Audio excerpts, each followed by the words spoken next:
guys, welcome back to my channel. So it's your favorite YouTube potato back at it again for another video. I'm back today looking like a thumb because today I'm doing another first impressions on a foundation. Today I'm going to be trying out the Ordinary Coverage Foundation. I've had this for so long now. My friend Amanda owned Makeup for Unicorns, I'll link her down below. She gave this to me like a long time ago and I never tried it out because I was scared to.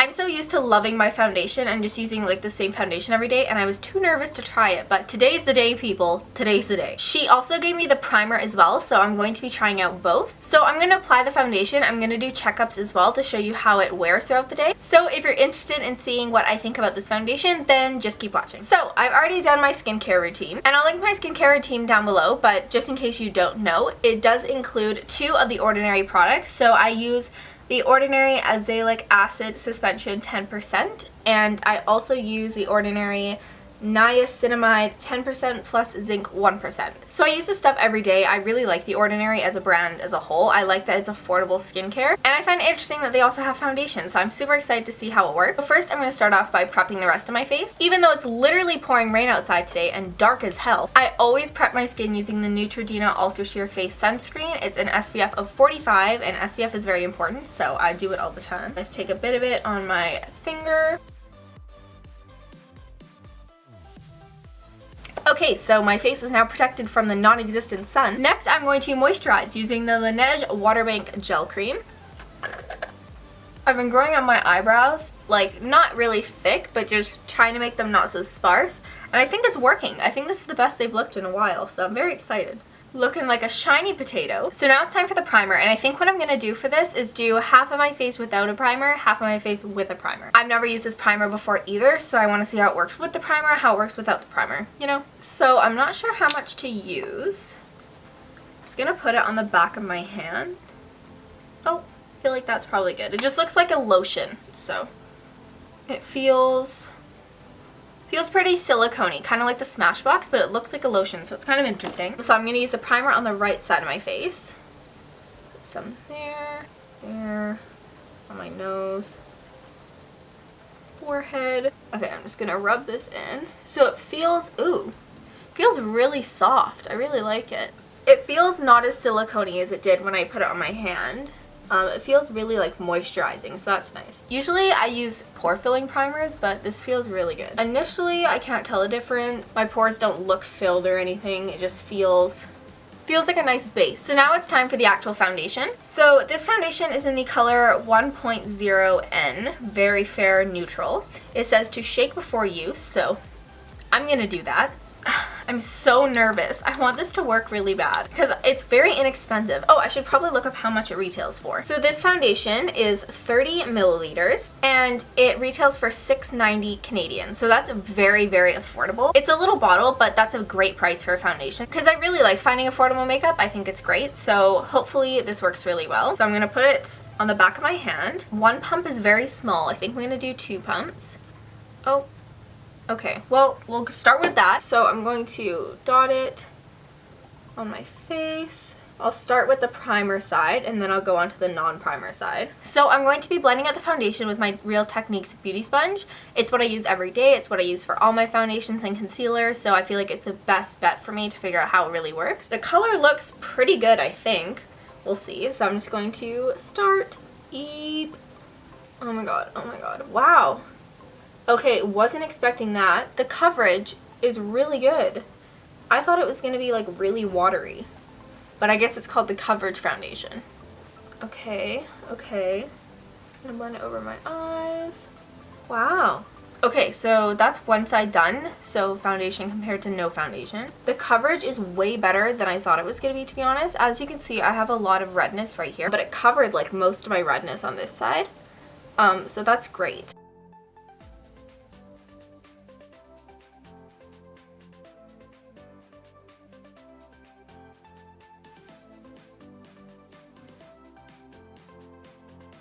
Okay, so this is the foundation applied to my full face. I'm very surprised at the coverage. I really didn't think it would be this good. It covered most of my like trouble issues, I would say. And also the color is like perfect. It's like my perfect color. I really like it. I would say it's like a semi-matte, like more dewy finish. It looked dewy when I was first putting it on, but Now it's like dried down a bit. It's a little bit tacky, but it is drying down. I think the real test though is how it wears throughout the day, because I heard this doesn't wear that great. Before I go finish the rest of my makeup though, I want to quickly finish off my concealer and then powder my face. So for concealer, I'm going to use the Tarte Shape Tape. Mine is in the color Fair. I use this every single day. It's my favorite concealer. I want to see how this foundation wears with concealer over top. So I'm just going to put it under our eyes, drag it down.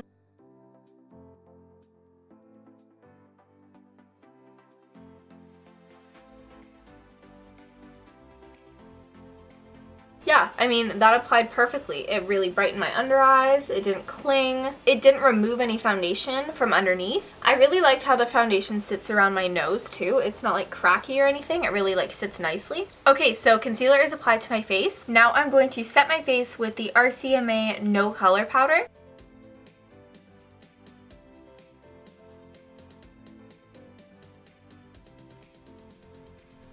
So one thing I am noticing with this foundation is that the powder is not sitting that great on my nose. It's looking dry around the edges of my nose now. The powder's just making it look weird. Maybe that's just the powder with this foundation, I'm not sure, but this powder does work with my regular foundation that I use, so that's a little weird. Okay, so I've applied the powder to my whole face, under my eyes, over my concealer, around my nose. To be completely honest, as of right now, I don't like how my skin looks at all. I feel like my skin looks very dry and it looks like the foundation is just kind of clinged on. I don't like how it looks around my nose. I think it looks funny with the powder. My skin looks really like not glowy and not how it usually looks. And I always set my face with a powder, usually my RCMA ones, so that's why I'm just kind of disappointed. I don't like the finish. Like my under eyes look really dry, like really dry. Normally they don't, and my nose looks really dry. I don't know, I don't really like it so far. Like I don't like the finish of my skin. I'm just gonna zoom in so you can kind of see what I mean. So this is what I mean. I just feel like my under eyes look really, really dry. This is my nose. I mean, doesn't it just look bad? Like it looks so clinged and caked on. It doesn't sit on my nose nicely at all. I just don't like this. Oh my goodness. So I'm kind of disappointed with my first impressions of it because I think my skin looks really like dry and sad. But I'm going to finish my makeup off camera, then I'll be back to chat with you for a bit and do some checkups. I want to see how this foundation wears throughout the day. So I'm just going to go finish off my makeup and I'll see you guys in a bit. Hey guys, so I'm back for my first check-in. I just finished doing my makeup. It's been about an hour. My skin looks overall pretty good with my makeup on. I still just don't like the finish of it. It's definitely not the worst foundation I've ever used, but I don't like how it looks around my nose. I'm still having the same like problem areas as I did before. Yeah, it's not bad, but it's just definitely not my favorite. I've definitely used other foundations from the drugstore that I just prefer over this one. But I do have one more check-in that I'm going to do in a couple more hours, so I can show you how it looks after a few hours of wear. So I will see you guys in a little bit. Hey guys, so I'm back now. It's 7 o'clock p.m. So I think it's been about 4 hours, maybe 3.5 hours. I don't really want to wear this makeup anymore though, to be honest. I really want to take it off. It's Sunday night, so I'm just kind of getting ready for bed and like getting all comfortable. So looking up closely, and this is after about 4 hours, I'm really shiny on my nose. Usually I get shiny throughout the day, but usually it's not this quick. It really has broken up around my nose like a lot. Usually that would happen, but after like hours and hours of wearing my foundation. For the most part though, it looks pretty good. I mean, it stayed pretty matte. My makeup on top is still very there. Overall, I think it looks okay, but my nose creases and my smile lines stand out quite a bit opposed to like my regular foundation. They wouldn't stand out this much. So this is what it looks like around my nose. As you can see, it's like broken up right there. It's breaking up around here. I don't know, it's just not looking that great. Like around my cheeks and stuff, it doesn't look very good. Especially just around my nose, like right there. I don't know what that is. Like, who is she? So I think for my final thoughts on this foundation is that it's not bad. Like I said earlier, this foundation is only like $6 or something, or like $7, so it's very affordable. So I think for the price and for like the amount you get, I feel like it's not a bad foundation at all. So I think that if you can try it out, try it. You might really like it. Oh, I also forgot to mention the side with the primer compared to the side without the primer. I can't tell a difference. The only part that seems a little weird to me is that there's less coverage on this cheek than there is on this cheek, but that might just be my face. Overall, it looks the exact same. So maybe you'd be able to tell with longer wear, but looking at it right now, I don't think the primer is like necessary. So those are my final thoughts on the Ordinary Coverage Foundation. Like I said, if you can get your hands on it, try it out, but I don't think it's like the best foundation ever, but I also don't think it's very bad. I think it's just kind of in the middle. It's okay. I really hope you guys enjoyed watching this video. If you did, please give it a thumbs up and subscribe to my channel down below as well. Also, make sure to check out all my social media. It's linked down below. I'm mostly on Instagram. It's just @allaofAmelia. Thank you so much for watching, and I'll see you guys in my next video. Bye!